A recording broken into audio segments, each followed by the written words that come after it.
एक बार नारद जी ने ब्रह्मा जी से पूछा, पिताजी, किस आचरण से ब्राह्मण के ब्रह्म तेज की वृद्धि होती है?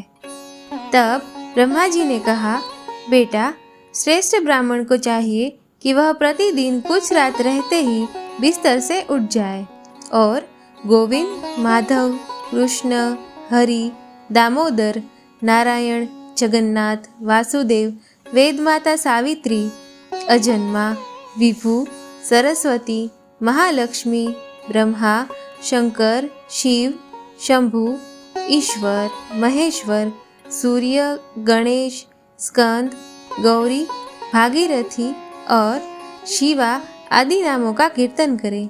इस प्रकार उपर्युक्त नामों का उच्चारण करके गांव से बाहर दूर जाकर साफ सुथरे स्थान में मलमूत्र का परित्याग करें। यदि रात का समय हो तो दक्षिण दिशा की ओर मुंह करके और दिन में उत्तर दिशा की ओर मुंह करके शौच करना चाहिए। इसके बाद हाथ मुंह धोकर कुल्ला करके गूलर आदि की लकड़ी से दांत साफ करना चाहिए।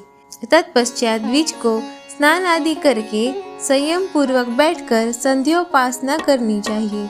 पूर्वाहन में रक्तवर्णा गायत्री, मध्याह्न में शुक्ल वर्णा सावित्री और सायं में श्याम वर्णा सरस्वती का विधि पूर्वक ध्यान करना उचित है।